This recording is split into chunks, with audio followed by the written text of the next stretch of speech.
This is Aerodynamics podcast number 53, and today we're talking about wind turbines in urban environments. So, how the urban environment affects wind turbine performance, what type of wind turbines you'd want to have in urban environments, and the considerations that you have. So, this is kind of in line with the last few podcasts we've been doing. So, podcast number 48, 49, 51, and 52. We look into all different wind turbines and the different development of them. This one is about the urban environment. And to do so, we're going to look at a paper called A Review of Urban Wind Energy Research, Aerodynamics and Other Challenges. It's open access, so you can find it in a link in the description. So, first of all, they say that advances in building aerodynamics have provided new insight on the local flow occurring at the rotor location. And this is quite interesting. It means that unlike other wind turbines, so when you see a wind turbine out in a paddock or whatever, or on top of a mountain ridge, these have very different flow conditions to ones in urban environments. And what we'll find later in this podcast is that the buildings around really do affect the flow that the wind turbines are seeing, and potentially for the better. So the first thing is they have a picture of the boundary layer over an urban environment. And this is actually not as intuitive as what you would think. So there is a part of the boundary layer which is very similar to a boundary layer profile that you see in any wind tunnel or whatever. But at about person height, so like let's say 2 meters tall, there's this localized increase in the velocity that you get. So it doesn't go to zero at the base, at the surface, which is not like a typical boundary layer. Then after that local maximum, it then reduces in velocity and then it speeds up again and follows the typical boundary layer profile. And that means that at ground level, we actually have a higher velocity than slightly higher, like maybe 1-story or 2-story building. So that's quite interesting. Now, when they try to test the urban environment, one of the major problems is that every urban environment is different. So, you have all different buildings of different sizes at different placements around, and the only really way to determine you have two options to determine what an optimal position of your wind turbine will be. The first is a stochastic approach. So you just use rules of thumb that have been determined from testing lots of different urban environments, and then you get averages. Or you can install actual weather stations, like to determine what the velocity of the air is at your site. So then you can figure out where to place your wind turbine. This obviously takes longer to do because then you have to, run it through the seasons and different storms and that. So there are two different ways to figure out where you want to put your wind turbine and what type of wind turbine you want. So they have a part here where they say the building influence and wind energy exploitation. So they have a really nice picture here. If you don't have the paper in front of you, I suggest getting it because they have a nice picture which shows you the roll-up of the flow around a building. So like a typical cubic building, you have the wind coming in and it follows a typical boundary layer profile approximately. At the base, you get a horseshoe vortex. Then over the top, over the top and sides, you get separation points. So like sort of laminar separation bubble kind of things before reattaching. And then behind the building, you then get also this sort of arched vortex roll up as well. And I've actually seen this a lot in our simulations that we do on YouTube. So we do like lots of fun little simulations. And behind this building, this cube, is exactly what we've found like dozens of times. So that's quite cool. And they say the main regions of interest in urban wind energy are those where the flow application occurs. So what that means is, as we've all sort of experienced, like when you're walking into an alley, often the flow, the wind in the alley is faster than when you're walking out in a field or whatever, even though the wind on that day may be the same velocity at both areas, because you have buildings, they funnel the air and it creates kind of this Venturi effect. And so they say such flow accelerations are well known to occur above the roof as well as the side facades. In practice, highly urbanized zones, adjacent buildings would prevent such a possibility. So if you have lots of buildings very close together, then you can sort of stop that from happening. But sometimes that is beneficial. Like if you have a faster moving flow, you can get more velocity, you can get more energy out of your wind turbine. So it really just depends. And they have some examples here. So for example, just a regular building, the flow going over the roof will accelerate to some extent, and it depends where you put your wind turbine on the roof. So whether it's very forward, very back, or low or high, you can exploit that and get more energy out of your wind turbine, as we'll see later. Also, when you're putting your wind turbines to the sides of buildings, the flow going around the building, it accelerates a little bit as well. So then you get faster moving flow into your wind turbine. And again, when you have two buildings close next to each other, in between the two buildings, you get this Venturi effect kind of thing, where the flow has to like really funnel through and it has to accelerate just to get through, because the area that can go through, the cross-sectional area, is less than the area that it came from, so it has to speed up. So these are all little tricks that you can use to increase the output of the energy of your wind turbines. They say various reattachment length predictions on the roof and behind the buildings obtained using various models, including large eddy simulation, have been investigated. Unfortunately, they say that certain authors that did investigate it did not discuss the separation bubble height above the roof. So as I mentioned, when the air goes over a roof, it's pretty cool. It detaches at the leading edge, then it takes a certain amount of length to reattach. And I say this is very important because when considering the wind turbine, it's going to be on the roof and you need to determine whether you want to put it higher, lower, closer to the leading edge or further away. They say that another researcher provides details of the roof flow in terms of the separation bubble size, and separation streamlines are obtained by the authors, and they're shown in figure 5. So let's look at that quickly. What they found was if you have a rougher roof, the distance from the leading edge that the separation bubble reattaches, it drops. So that's quite nice. And that's kind of to be expected if you have a rough surface. It really acts like a laminar separation bubble where it will suppress the laminar separation bubble. And we've done podcasts on LSBs. So if you want to learn more about that, you can check those ones out. But the separation bubble here really seems to act very similarly. So the roof separation layer is still expected to be a function of the roughness, particularly due to the roof roughness itself. So that's quite cool. Another interesting thing is they say that the flow coming over the roof can have different skew angles. So obviously when it's just detaching from the leading edge, the flow is going to be up at an angle. So that's a positive skew angle. And then when it's coming down to reattach, that's a negative skew angle. And that is going to affect the flow physics around the wind turbine, in particular the wake. So if you have a positive skew angle, so the flow is still going up and it hits the wind turbine, the wake is also going to be moving up as well. Alternatively, if you have the yaw angle negative, so the flow is coming down at an angle to the building and it hits the wind turbine, the wake is also negative as well, so it goes down. And they say that some researchers using a safety approach studied the effect of different roof shapes, including flat, domed, gabled, pyramidal, vaulted, and wedged, on the flow acceleration. They found that the vaulted roof could provide an energy increase of 56.1% at the center of the roof. And they said that other researchers provided another extension of this finding. They found that the cylindrical wall provided an even better performance than the flat with low turbulence intensities. So now they've introduced another idea, turbulence intensities. And depending on the turbulence intensity, the type of roof that you want may be different. But interestingly, the vaulted roof, you can get 56.1% more energy just by having that type of roof. That's pretty cool.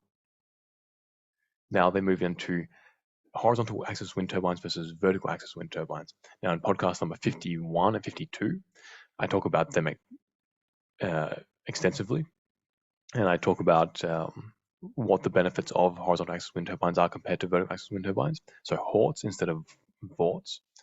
The Vorts are the German equivalent. But anyway, in full scale, the Horts are far more favorable, generally speaking, but in small scale, so on urban environments, the Vorts are much better than the Horts, as we'll get into. First of all, the Horts, the horizontal axis wind turbines, small-scale Hort research for urban wind energy is much less documented than the Vorts. Now, that's the exact opposite when you're looking at full scale, when you're looking at those massive 70-meter tall wind turbines. They say one of the main reasons why Vorts are better suited to the urban environment is due to the fact that the Vort operation is independent of the wind direction, which is a massive benefit because in an urban environment where the wind is very, it can just be whatever, it's very chaotic. Having a horizontal axis wind turbine, the wind needs to really be coming at a certain angle in terms of like the free stream direction to be able to extract energy, whereas for Vorts, you don't really need to care about that. Let's say usually small-scale Horts for urban development have a wind vane in order to direct the turbine rotor perpendicular to the main flow direction. So let's discuss this. What they're saying is the typical horizontal axis wind turbine that you see in like pictures everywhere in the countryside, what they use then, they shrink them down and they put them onto buildings and whatever, and then they put this shrouding around it, so like this nozzle to really direct the flow, redirect it into the wind turbine so it's more beneficial for the wind turbine so it can produce energy instead of it being just any direction. They say Horts need to be installed outside of the flow separation zones around buildings, including the roof separation zone. The effect of the roof surface does not seem to play an important role in the wake dynamics, so that's pretty interesting. For Vorts, that's not the case, as we'll find out. For Horts, the influence of skew was, for all intents and purposes, equivalent to the yaw unless the skew angle was negative, so going downwards. In such case, the influence of the roof might be more important. So that means that Horts, to some extent, are less sensitive to the flow direction as long as it's aligned in the approximate direction that it needs to produce energy. So it's kind of like, if you're in this certain region, then it's really beneficial. If as soon as you're out of it, then the horses go terrible. They can't do anything. So it's very hit and miss, it seems. They say that when the turbine power coefficient, which is a measure of the efficiency, was found to increase even in the close vicinity of the roof, but above the separation zone.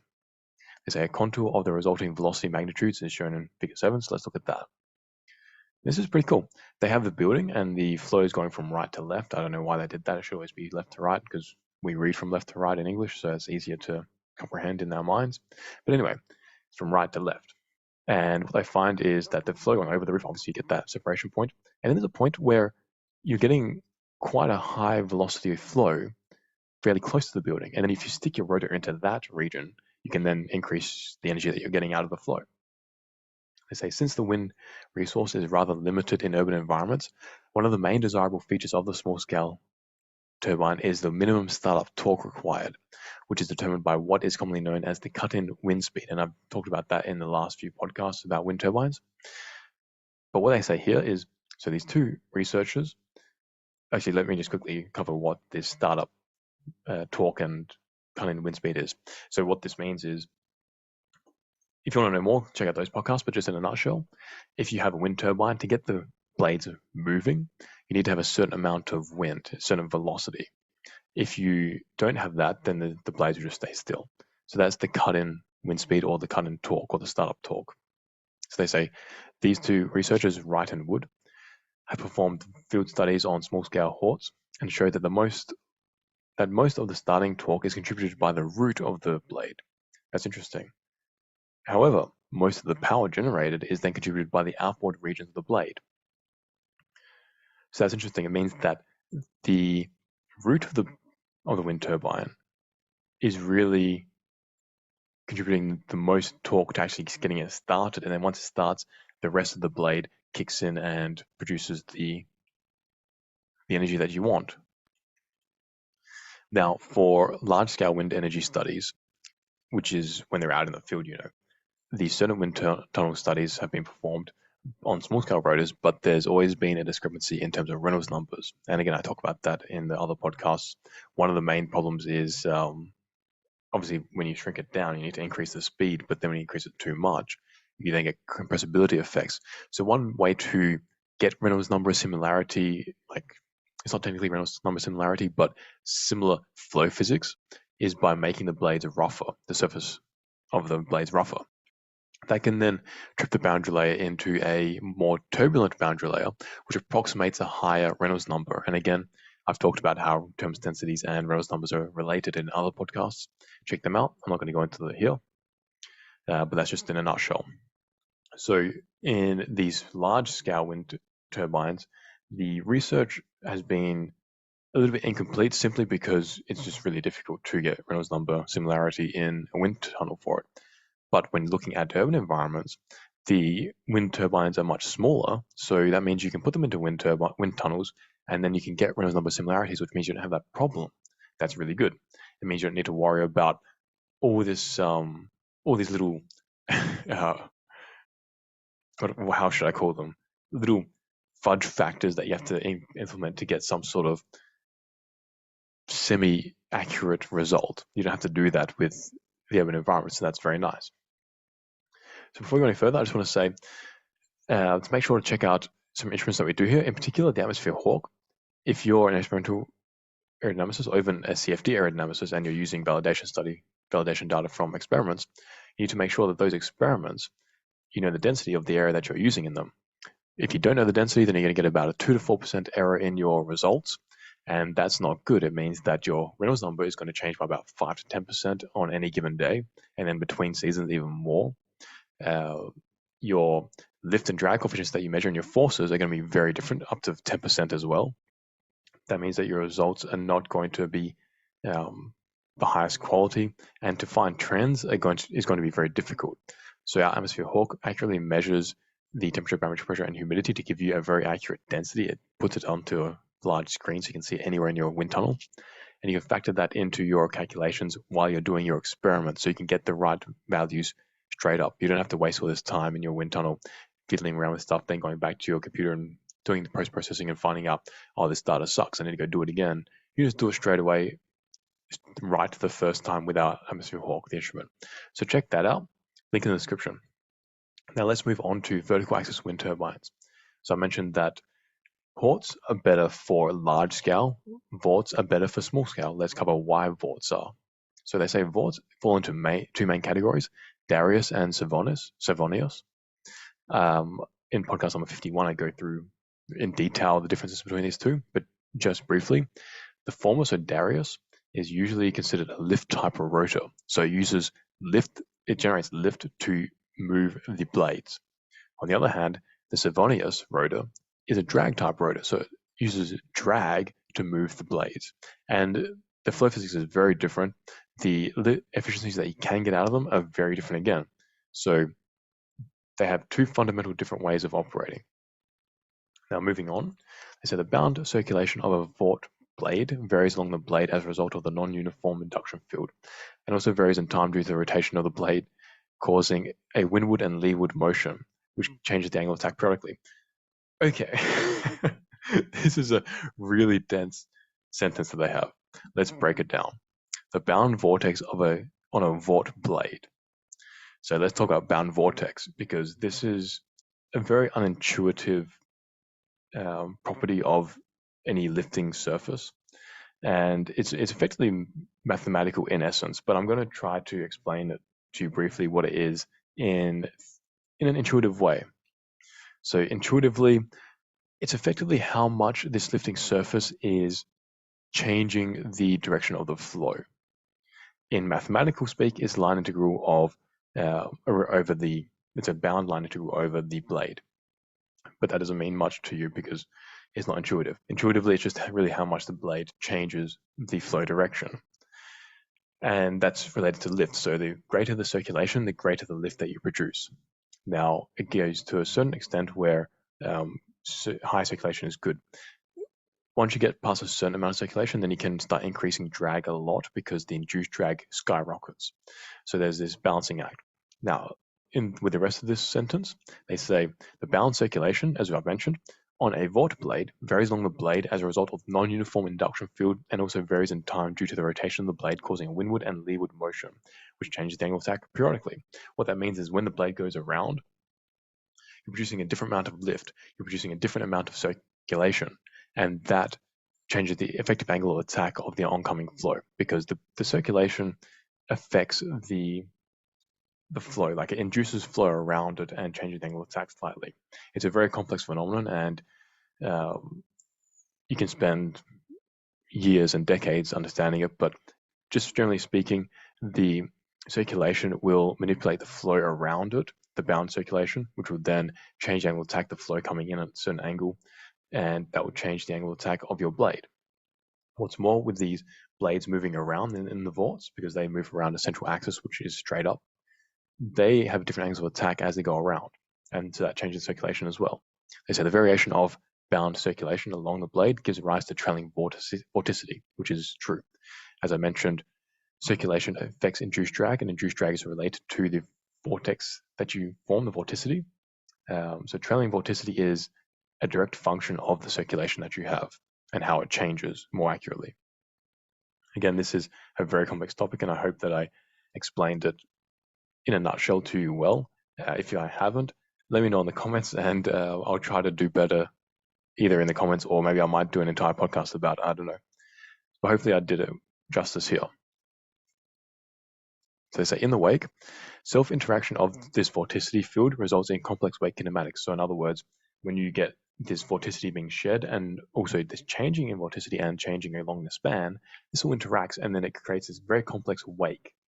And that's true for pretty much any lifting surface. You get that really complex wake.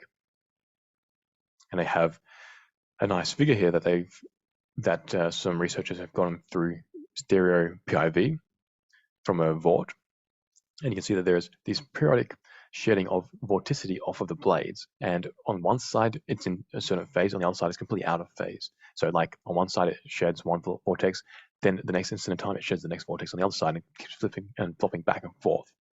It's a very nice diagram. And really, the vorticity that comes off of the trailing edge dies out very quickly, leaving just the wingtip, or the blade tip vortex, I should say. The blade tip vortex is quite similar to the wingtip vortex, it looks like. And also have the evolution of the leading edge vortex, circulation of different blade azimuth positions. So let me quickly describe what this is. The blade going around really seems to just act very similar to a dynamic stall of a wing. So when you have a blade going around, the angle of attack changes, and it changes with time. And this then creates this leading edge vortex that rolls up. This leading edge vortex is often very beneficial for lift production because that's a very low pressure core, which artificially boosts the lifts because you have such low pressure on top compared to on the bottom. And this just grows as you go around and breaks down. So it's effectively a dynamic stall that's occurring. And then when it comes back around, it reattaches the flow and then it goes through the same motion again. They say the authors of a certain paper claimed that below a critical Reynolds number of 30,000, the performance of a Vort reduced for a smooth blade surface. Now, this is very expected because if you know about laminar separation bubbles, which I've covered in other podcasts, below about 50,000, you can't get an LSB to reattach very easily unless you make the surface very rough. That means you get a dramatic loss in lift. And that's what they're finding here. So what they're saying is, if you go below a certain Reynolds number, in this case it was 30,000, that's probably low because you have a dynamic phenomenon occurring as opposed to a static phenomenon. And they're saying below this, the Vort performance reduced for the smooth blade.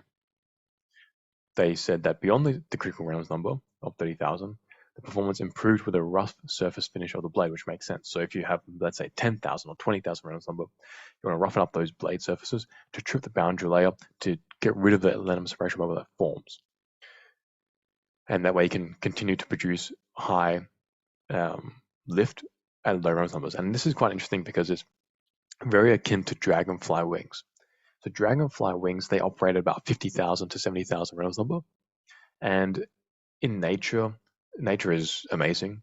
Over the years of evolution, it's figured out, obviously through trial and error, that at 50,000 Reynolds number, these wings, they are susceptible to laminar separation bubbles, which means that the dragonfly will just lose lift and performance just randomly.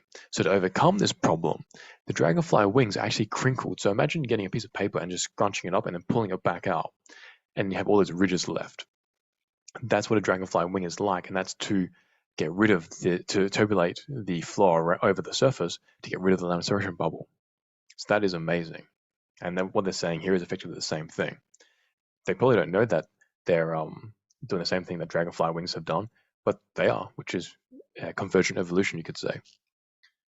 So they say this issue of blade roughness has very important implications given the exposure of urban wind turbines to possible causes of roughness, including ice, insects, and salt deposition, amongst other factors. So what they're saying is that this fouling of the blade, so like ice, dust, and debris and dirt on it, is actually potentially beneficial because that roughens the blades up, and then you can get a high performance. That's often the exact opposite of what you want in terms of the blades, but in this case, it's very beneficial. They say the presence of skewed flow on roof-mounted wind turbines, as highlighted earlier, points to the need for dedicated aerodynamic analysis of this phenomenon. This skew is well known to be detrimental for Vorts, but favorable for Vorts. So again, this is why Vorts are better for urban environments compared to the Horts, and Horts are better for the large scale out in the natural environment. They say the results of a couple of different studies were consistent in that an increase in the power coefficient of about 0.2 for the non-skewed case may be observed at a skew angle of 25 to 30 degrees. So what they're saying for Vorts, if you have a skew angle of 25 to 30 degrees, you're increasing the power coefficient by about 0.2, which is massive. Like, that's, in some cases, that could be doubling the efficiency of a wind turbine. And some other researchers showed how the turbine intensity can reduce the sensitivity of the turbine performance to the Reynolds number using wind tunnel testing, and that's obvious, as I mentioned earlier. If you increase the surface roughness, or if you increase the turbulence, that gets rid of the dynamic pressure bubble, which makes it less reliant, less of a function of the Reynolds number. And also the Reynolds number, as I mentioned earlier in podcasts, it is the ratio of the inertial forces to the viscous forces. If you increase the turbulence density, that's effectively artificially increasing the Reynolds number. So they're very intimately related.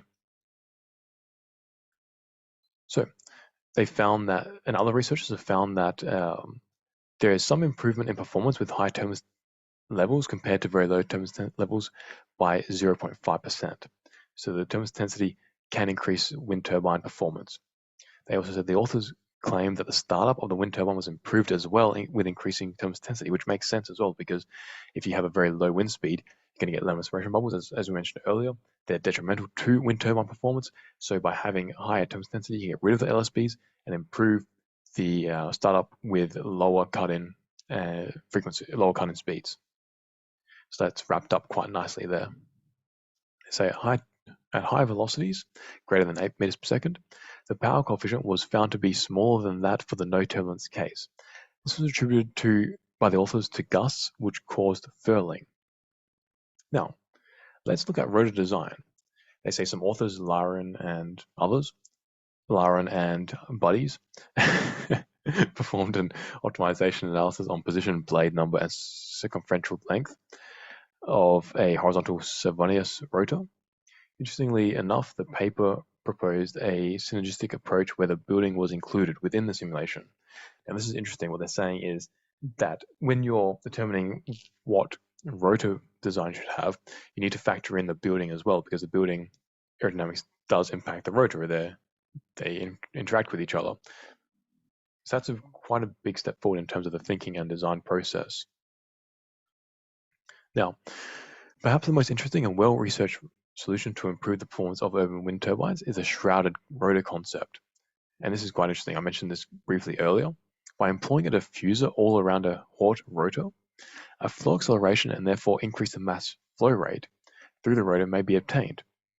This mass flow rate increased depending on the diffuser itself. So what they're saying is if you put a shroud around the horizontal axis wind turbine, you can then funnel air through it quicker, which then increases the velocity of the flow that's hitting the wind turbine and increases the amount of energy you can get out of it. So even though the free stream velocity might be, let's say, 10 meters per second, inside this little localized region, it might be 15 meters per second. So that's really good. You can get a lot more energy out of it. They say by employing an airfoil section, a lift is generated all around the diffuser, which causes a circulation and hence an increased flow through the rotor. So in other words, using circulation, you can then sort of shove more flow through the shrouding, which then increases the mass flow rate. It can be theoretically shown that the increase in the power coefficient of the rotor is proportional to the ratio of the mass flow rate through the diffuser and the mass flow rate through the rotor when the diffuser is not present. In effect, this means that the Betz limit can be exceeded. So talked about the best limit at length in the last few podcasts. Briefly touching on here, the best limit is how much energy you can extract from the flow, and that theoretical limit is 59.3%. In reality, it's even less because you have losses, but if you artificially increase the mass flow rate through clever engineering, such as putting this shrouding that increases the flow rate, you can exceed the best limit, which is amazing. Most wind turbines operate around 40% efficiency, so 20% less than the best limit. But with the shroudings, you can beat it. You can get to like 70%. So they say the authors reported an improvement in the power coefficient from 0.135 to 0.34 by using a diffuser. So 0.34 is huge. As I mentioned, the best limit is 59.3%, so this is more than half. And they just have a brief picture of this diffuser. So it's, as you'd expect, just a cowling around the rotor, angled at a certain, like sort of fed out at the back, so the trailing edges are tilted out, and this increases the mass flow rate. So they say for Vorts, so these shroudings, they're used for Horts, but for Vorts, the analog of this shrouded rotor would be a wind booster where the rotor is contained between an upper and lower surface. So the Vort that spins around its vertical axis, you put a plate on top and a plate on the bottom, and you can then get a similar sort of effect. I'm not sure if it's as good as the shrouding for a Hort, but they mention here that it's still going to increase the efficiency. So they say that some authors through safety show that the action of the building was similar to that of the shrouding or a duct, and hence the power coefficient increased because of this, and the best limit was exceeded. So because the flow separates and you get skew angles over the building, that is actually potentially beneficial for wind turbines, and they act as this shroud or a duct, so you can get more power, which I mentioned earlier is not that surprising, I guess, considering that you have this air that's hitting the building and needs to go somewhere, so it has to flow around the building. It has to accelerate to do that, and that's why we get this increase in the exceeding the best limit. They say that it was also found that contrary to the isolated turbine, the turbine was not sensitive to the yaw inflow. Not only this, axial flow was not necessarily the condition that yielded maximum power. So what that means is if the flow was not directly on, if it's at an angle, the authors claim that the yaw angle for maximum power corresponded to minus 10%, so a negative yaw angle, negative in northwesterly direction. This angle will, of course, depending on the building shape. So again, having the flow straight on is not necessarily the best. They say the authors concluded that the highest flow application occurred in diverging rather than converging configurations. This is contrary to the principle governing the Venturi effect, which is the same principle that the authors rejected in the case of building flows due to the unconfined flow above the building. So that's a good argument. And this was confirmed recently through PIV experiments. So onto noise and vibration. Certain authors concluded that the annoyance due to visual impact was correlated to annoyance caused by noise. So in other words, these people who say that wind turbines are annoying, they are traumatized by wind turbines. Anything to do with wind turbines, whether that's noise or visual, that sends them off the deep end, and they get upset. So there is no direct effect of the wind turbine noise in terms of sleep or psychological stress, and this is one thing that has been a point of debate for like 2 decades at least. There are all these people who live around wind turbines, particularly those really big ones, and they say that wind turbines are disturbing our sleep, and then the researchers come out and then they do their tests. They find that it shouldn't be, and they go, no, it's not. And they go, okay, and then they go away, and then they come back and say, oh, it's disturbing our sleep, so they go through this entire routine again. I think they just like each other, and they have to pretend to be annoyed just to see each other more. Anyway, noise emissions from wind farms are, however, of greater concern than those due to micro and small-scale wind turbines. Taylor and Buddies, on the other hand, reported a correlation between the general attitude towards wind turbines and the perception of noise emanating from these machines. Typical sound levels reported 45 dBA. So A is just the weighted version for our human hearing. So 45 dB. And that corresponds to a wind speed of 7 meters per second. Such levels are on the order of vapor compression air conditioners commonly found in built environments. So in other words, 45 dB is like an air conditioner. So they shouldn't be producing noise. However, there are some arguments where people have said, well, the difference between the noise coming from a wind turbine and from an air conditioner, for example, is that wind turbines, they have this periodicity to it, and that periodicity makes you go loopy. Whereas for air conditioners, it's just a constant noise. So that's one argument, and it's not just the sound pressure level or the loudness. They say a study carried out within the EU project WinEuro in 2006 revealed that 63% of the urban wind turbines on the market had noise levels of less than 40 dB at wind speeds of 5 meters per second, which indicates that urban wind turbine noise issues can be dealt with in the design. All these studies may lead to the conclusion that in general, noise emissions do not present particular issues. Researchers in the field of rotor aeroacoustics are nonetheless still active in the optimization of small-scale wind turbine noise. So they have now a really interesting thing I want to cover. They say vibrations occurring in structures should be minimized since they cause fatigue damage and may lead to further noise emissions. In podcasts 48 and 49, I cover this fatigue damage. But what this means is when you have vibrations in the structure, it just then weakens the structure overall, and then it will finally break at a much lower velocity than what you expect. So you need to be aware of the vibration, the fundamental frequency. The fundamental frequency has been the lowest frequency at which a object will vibrate around, it will resonate at. Consequences for the operating wind turbines on buildings are evidently that operating at the natural frequencies of parts of the building, such as floors and walls, should be avoided.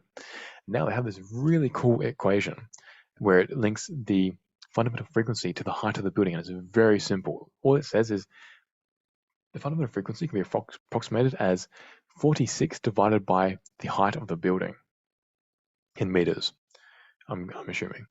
So that's a very easy equation to use. So what this means is the larger the building, the lower the fundamental frequency, the smaller the building, the higher the fundamental frequency.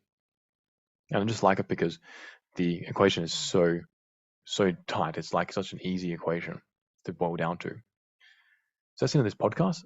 In summary, they say one interesting takeaway is that particular building shapes and the influence on the local aerodynamics have been investigated mainly by means of CFD models with energy yield improvements of up to 56.1%. So what this means is when in implementing these wind turbines in urban environments, you not only need to consider the wind turbine itself, but the buildings that it's around, because they're going to affect the flow that's hitting the wind turbine. And by clever design, you can exceed things like the Betz limit and get a lot more energy out of your wind turbines. That's cool. So that's in this podcast. Make sure to like, subscribe, and tell all your buddies about it. And check out the Atmosphere Hawk as well. And we'll see you next podcast. Peace out, amigos.